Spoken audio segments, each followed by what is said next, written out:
Hey guys, before the video today, just wanted to quickly let you in on a little bit of Clash Royale news.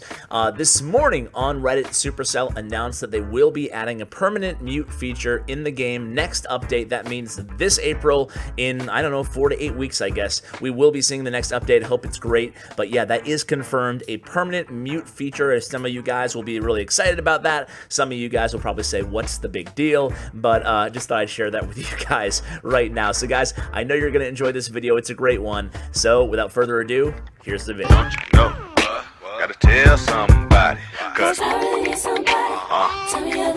Hey guys, what's going on? It's Ash here coming at you today in Clash Royale. How you guys doing today? I hope the day's treating you well so far. Thank you for joining me. Are you looking for a solid deck for ladder to get you hopefully higher in trophies on this last week of the season? Well, look no further. I am going to deliver a really strong deck, and you're looking at it right now. As a matter of fact, Totom, who's going to be the pro that we highlight today, had 2 accounts, number 1 and number 2 on ladder.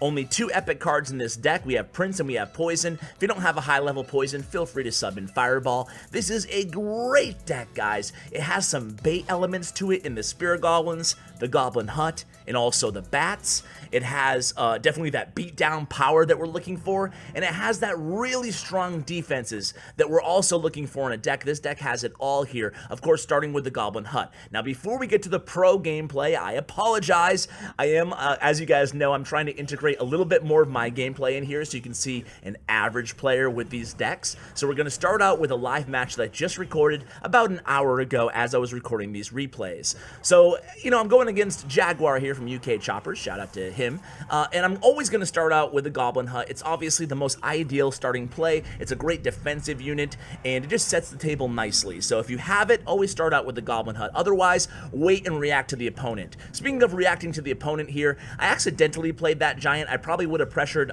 the left lane. It actually wasn't an accident. He placed the Giant, the Golem, same time that I was placing the Giant. So I play a Mega Minion here. He comes at me with a Horde, so I'm totally ready. I'm just going to poison this. Great poison value here. My Giant does die, but we're not too concerned about that. We kill the Golem and all the supporting troops before he can even reach anywhere close to my right tower.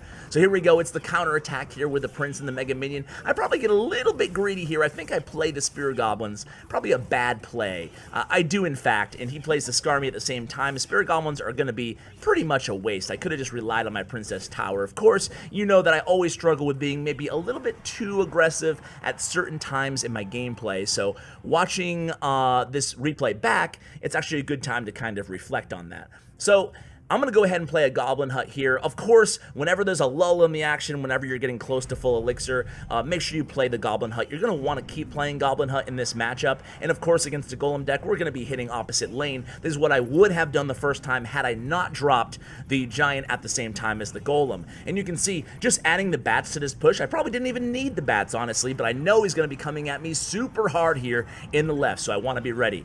Against the Golem, I'm always going to make sure I have my poison ready because he played the Minion Horde aggressively last time. What a great poison here. Oh my god, I got the Battle Ram, the Golem, everything. The Minion Horde, of course, and then I'm able to play defense a little bit with the Bats and the Spirit Goblins, and of course the Mega Minion. Now he throws a 3 Musketeers. He's playing that annoying 3 Musketeer Golem deck, guys, but he's not doing a great job of kind of baiting out my spells, unfortunately, and he's able to really only get a few hits on that left tower. So at this point, I think he gives up, so I can't fast forward because it's a live match, so we're just going to go for the quick. We drop the Goblin Hut doing the safe move, yeah, we do. And then I'm just like, okay, I'll just go for the 3 crown, I guess, because I think he's given up. Sometimes you're not sure, and then they come back. Maybe they like have a blip on Wi-Fi or whatever. Anyway, guys, I do think that Goblin Hut is the strongest card in the game right now. If I was going to nerf or buff one card, it probably would be a nerf to the Goblin Hut out of everything in the game. How about you guys? Do you agree with me? Do you think there's a card that more needs a nerf than Goblin Hut? Let me know in the comments below. Goblin Hut, of course, the star of that other deck I showed with the P.E.K.K.A. Zappies too. Huge shout out to Gaming with Charlie, my YouTube sponsor of the day. Thank you for sponsoring the channel. And hey, I love the name. Thanks for all of you who have been asking me about my son, Charlie. He'll turn 6 months already, guys. Feels like just yesterday that he was born, right? So 6 months next week. And he just ate something other than breast milk yesterday. So that was pretty cool. I'll flash a photo for you guys if I can find one. on the screen. So anyway, guys, here we go into the next match. Oh, look at this. Julian's is playing against Azilis. Azilis was actually just on that P.E.K.K.A episode, sharing that P.E.K.K.A Goblin Hut deck. If you guys missed it, I'll include it in the description below for you guys to watch after this video. So here we go. Azili's going to pressure the opposite lane super, super hard. Ice Golem, Ice Spirit, Dark Prince, Battle Ram, baby. And he actually gets to that tower. He gets a decent amount of damage on that tower as well. Now Julian's does have this giant coming down, and he's going to do a great job against this giant, playing the Mega Minion first right on top of the giant, and then zapping to reset in that Inferno D. Inferno D is down, and then Azili's plays a pretty nice Ice Golem there to kite that Prince back up and take that Mega Minion away from that right tower, really mitigating what could have been a tower down there for Azili's on the right. Azili's, of course, one of the best French players, as well as Totom, both French. I'm not sure if Azili's is from Paris, but Julian's, aka Muji, aka Totom, is in fact from Paris. So shout out to him, obviously, for providing these replays. So he's going to go ahead and do what we talked about in our match, right? He's going to set up with that Goblin Hut there. He's facing it towards the tower that he's working on. Azili's opts to poison on the opposite side, and then we play a giant right at the bridge there. We do have the cards that are crucial to defend against this, or excuse me, to support this giant push in hand, which is mainly we have the hut set up and we have Zap in hand, right? So we can take care or deal in some way with that Inferno dragon. Now look at that. Azili's just used a Zap spell. So boom, I mean, Totom does not miss anything here. He plays his Spirit Goblins right at the bridge, knowing that Azili's had neither the elixir nor the answer to the Spirit Goblins, and Spirit Goblins MVP take down that right tower for Julian's. So here it comes, a Charging Prince into a Dark Prince, Inferno D, and a, what was there, a Battle Ram under there? No, Battle Ram's still in hand. Bandit dashes across the river onto that Goblin Hut, but look at this giant, just doing work. He's such a big body, only 5 elixir, just gonna clog up that lane, preventing Azili's from taking down that left tower, and just really, really good work here by Julian's, taking down Azili's, who's obviously such a great player. So here we go, Giant is gonna get to that tower thanks to that Zap spell last second there, gonna get 2 swings on that tower, taking it down to within 1400 HP, almost half off. So if he needed it, he'd be pretty well situated to take care of that left tower if the match did go into overtime. However, it does not. I believe that Azili's won't be able to finish off that left tower, and what a great defensive sequence there. He used 5 HP left, guys. Ouch! Ouch, Azili's. That hurts, man. But GG, well played. That last defensive sequence was sweet there by Julian's, activating that King Tower. Not that he really needed it, but just like doing a very good job at kiting all the Dark Prince and the Bandit around the map. So let's see what we have here. We have a Miner with Inferno Tower. Let's watch, Lava Hound. Let's watch Lava Hound, because Lava Hound is a pain in the butt right now, guys. Lava Hound is so strong right now in the game, so let's see how to deal with a Lava Hound deck with this deck. This time we're on the bottom, obviously. Moonlight, the Lava Hound player, is on the top. We're going to set up again with the Goblin Hut as our first play here. He's going to split a Goblin Gang behind his King Tower and set up with a Tombstone, it looks like. So here it goes. Tombstone versus the Goblin Hut.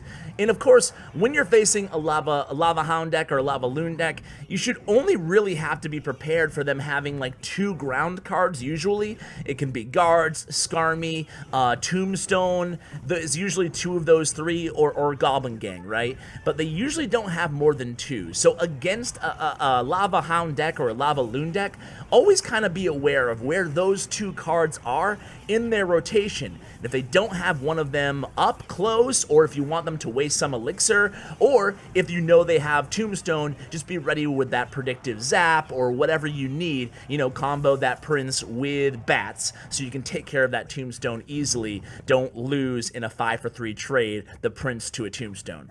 So here we go, we're getting a little bit of damage on that right tower, and look at the defense we had on that previous sequence there against that Lava Hound. Really mitigated any heavy damage from taking place on that right tower, only down to 33-43. Meanwhile, we're going to send in the Giant. Of course, we're going to send in the Giant opposite lane as soon as he goes Lava Hound. And look at this. This is going to be towered down, guys. There's nothing he can do here. He does play a Goblin Gang, kind of mitigating the damage a little bit in the right there. But I'll tell you what, he commits in that left lane with the Mega Minion, and Julian just does a great job of identifying the opponent being very low on Elixir. We talked about that in yesterday's video, guys. 5 tips for grand challenges or any challenges, and one of them was know when to be aggressive, right? And that was a great example of that. Totom went for the King Tower knowing that, hey, he has a Lava Hound, he has a Mega Minion, and he threw a Goblin Gang at me in the right. What does he have left? How much Elixir could he possibly have left here, right? And he did a great job, and he actually came away with the 3 crown there. So now let's go against Hisham on the bottom here from Nova Rays, and Julian's back on the top of the screen, guys. That time we had to defend first, and now we're going to go ahead and set up with a Goblin Hut. Now we played the Goblin Hut way in the back in front of the King Tower in this matchup, of course, thinking that he might have Rocket. Why else would he play the Goblin Hut in the back? Obviously, Rocket has nothing to do with it. Oh, maybe to help out against the Goblin Barrel is why he played. Just such a smart move. Sometimes you have to think about it, like, okay, why did the pro make that decision? It's also the benefit of having them on voice sometimes, right, guys? You're not stuck with newbie me trying to explain what they're doing. Now, something to note here, another reason that the Goblin Hut is so strong is the princess will miss the goblins while they're in transit, while they're moving, similar to the magic archer, right? So they'll still get through and get a one swing, or one spear, excuse me, onto the tower. So he's connected for some damage onto our right tower here, but we have more damage, and then we re-up with another Goblin Hut. We've already identified that he does not have Rocket, so we're free to go ahead and drop that Goblin Hut there, figuring that the Fireball might come in, but when the Fireball does come in, if it comes in, we'll have a good opportunity to kind of hit really aggressively at the bridge. So you can see, here's the Prince. We're going to drop the Giant right at the bridge there. This is going to be very hard to stop, even though the opponent has an Inferno Tower. We play the Bats there, but can't get enough Elixir, excuse me, for the Zap just yet. However, we do get the Prince to the tower, and you guys know getting a Prince to the tower is a recipe for disaster to the tower. And in this case, Julian's comes out on top again, taking that right tower in single elixir time. This is a deck where you can pick your spots and be aggressive in single elixir time, just like Julian's just did. Totem's a real beast. He's going to defend here very well, just using the Spear Goblins on the right, guys, just taking advantage of the fact that the opponent didn't have log or no zap in the deck. It didn't have log in hand, so just great defense here, and he's going to set up for another push with the Giant here. So here it comes. The opponent goes pretty aggressive with a Goblin Gang and Goblin Barrel in the right lane. We defend it. We keep that building up just barely, 459 damage, or excuse me, now it's 255 damage. So at this point, you can tell that Totem's thinking, I might need to take down the other tower. And here he goes, all in. He plays one Giant at the bridge, one Giant in the pocket, but one Giant hits the tower, the other Giant hits the tower, and here comes the Prince. Prince gets that stab in, 13 seconds left. That's going to be GG, 255 HP left on the tower. It doesn't matter now. It's pretty much game over, right? 2-tower lead, and that's how he got to first place, guys. Just an absolute stud is Totom. So huge shout out to Totom for joining me on the video. I hope you guys enjoyed the video. Best of luck with the deck. It's a really strong deck right now, and it's really great in a variety of arenas, not just Arena 12 at the very tippity top of the leaderboard, right? So guys, check out his information, Totem's information, that is, in the description below. Huge shout out to Bren Chong, my YouTube partner. Check out his information as well. Guys, thanks so much for watching, and as always, take care, guys.